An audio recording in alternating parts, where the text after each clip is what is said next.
The dealer wouldn't sell him parts. He machined his own and saved the whole harvest.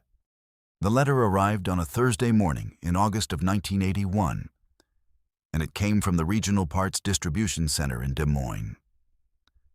Dale Ferner read it standing on the porch of his farmhouse in Cass County, Iowa, still wearing his work boots from the pre-dawn check of the combine. The letter was 2 paragraphs. The second paragraph was the one that mattered.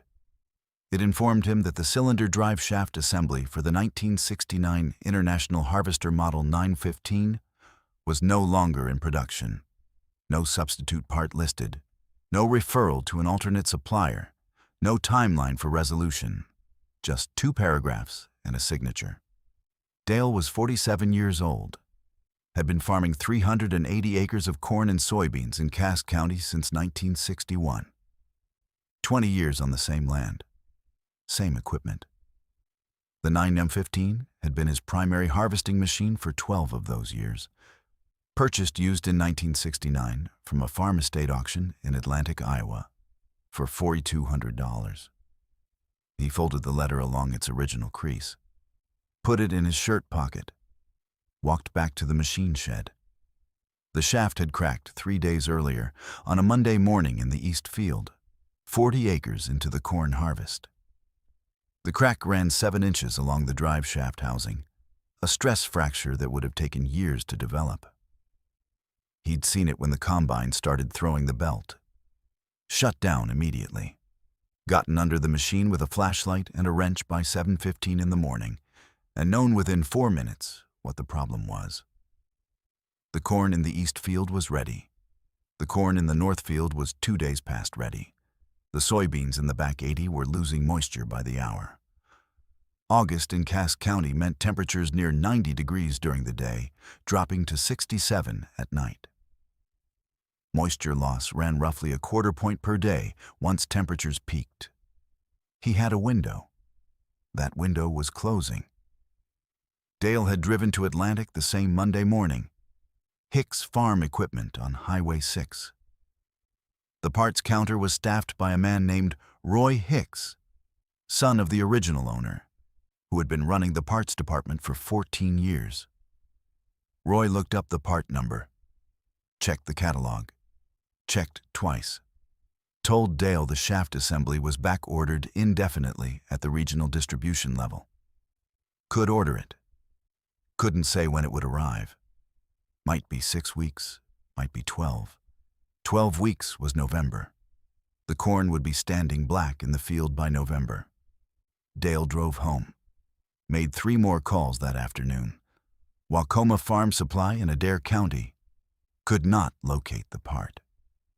Midwest Harvester Parts in Council Bluffs had the wrong model year's assembly, incompatible bore diameter. A dealer in Omaha that advertised salvage equipment. The man in Omaha had a parts combine, a 915, but the drive shaft on that unit had been replaced with a non-original component sometime in the mid-1970s. Different thread pitch. Wouldn't fit. The letter from Des Moines arrived 3 days after those calls.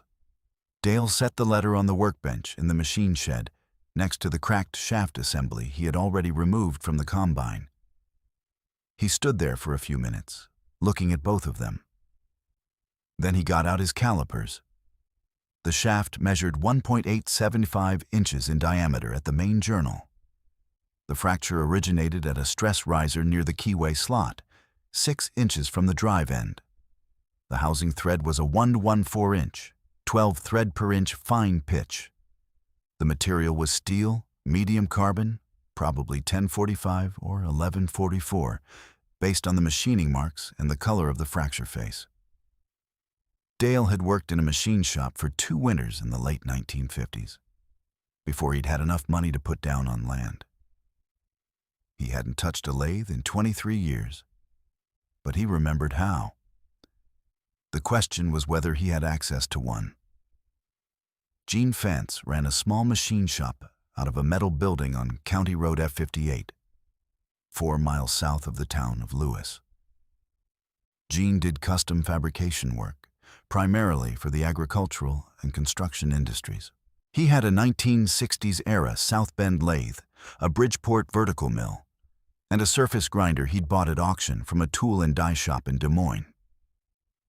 Gene was 61 years old and had been running the shop since 1963. He charged $22 per hour for machining time and $15 for setup. Dale drove to the shop on a Friday morning with the cracked shaft in a cardboard box.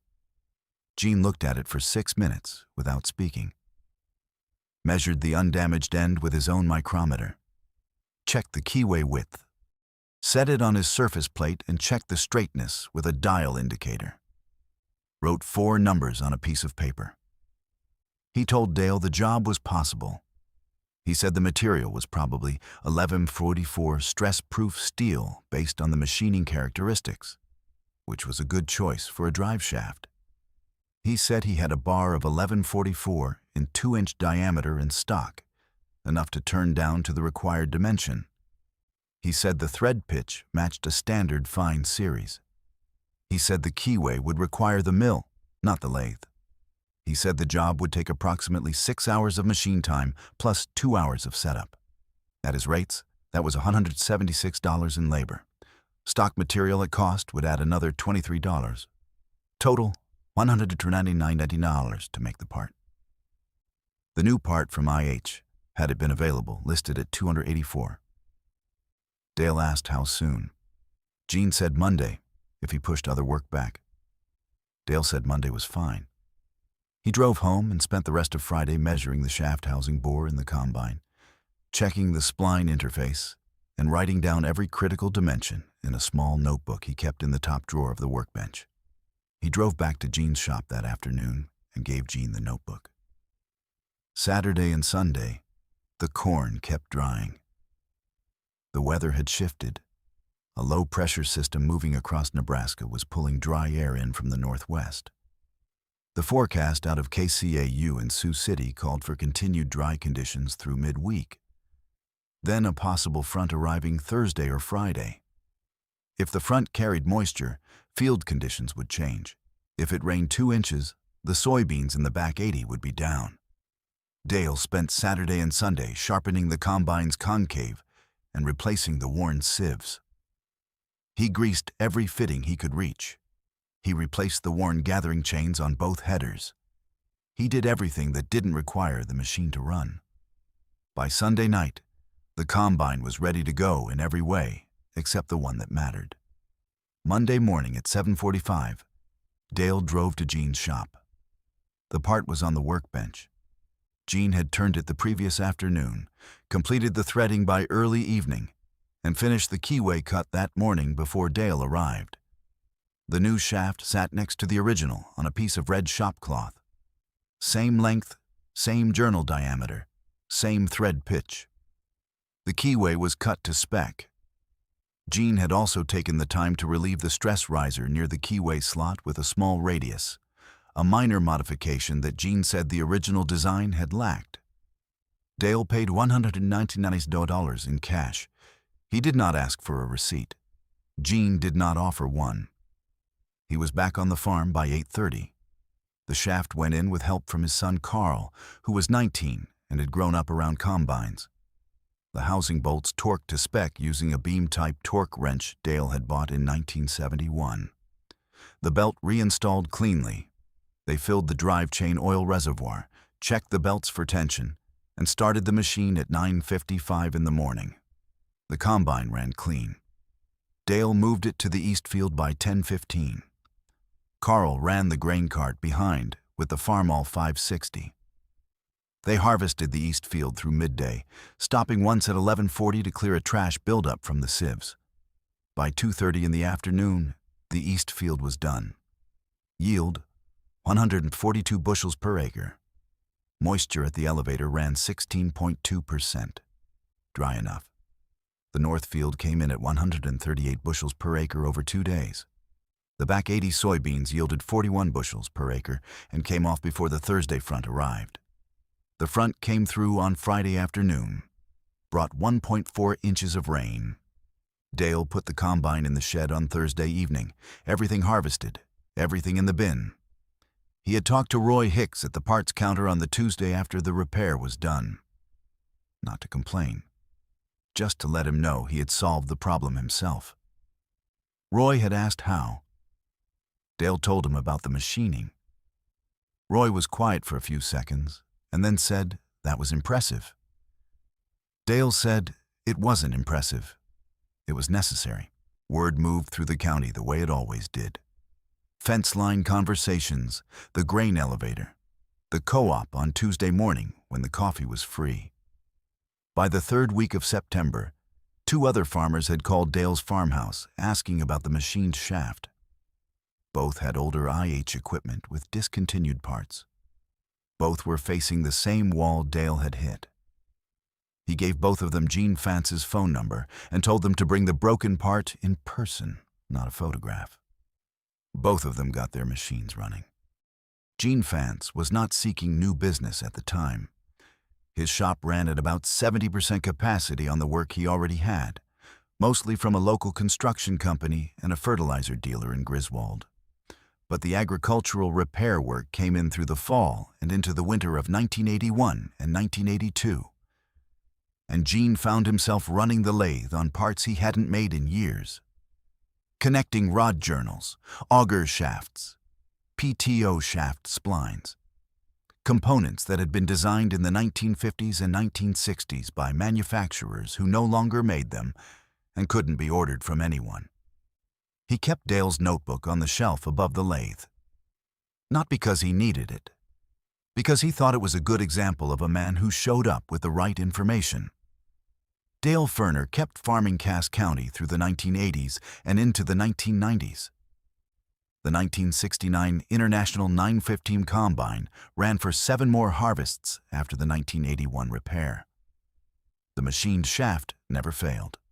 In 1988, Dale replaced the machine with a newer model, not because the 915 had given out, but because the newer machine had a wider head and he had taken on an additional 80 acres in the county. He sold the 915 to a farmer in Audubon County for $1,800. Told the buyer about the machined shaft.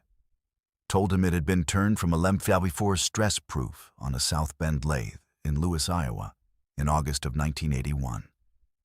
Told him it was probably stronger than the original. The buyer said he'd keep that in mind. Roy Hicks at the parts counter retired in 1994. Before he retired, he started keeping a handwritten log of parts requests his dealership couldn't fill. Not as a business document, more as a reference.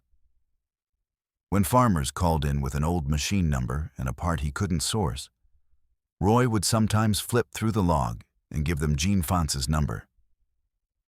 He did this 23 times between 1982 and his retirement in the spring of 1994. He wrote Dale Furner's name at the top of the first page of the log, not because it was a formal record, because that was where the idea had started.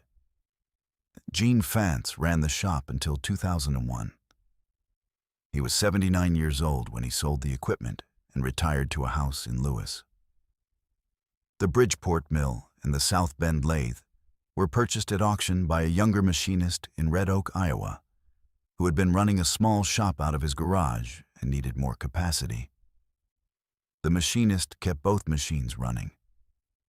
Still does. The IH Model 915 is still around Cass County in small numbers. Parts for it remain discontinued at the OEM level.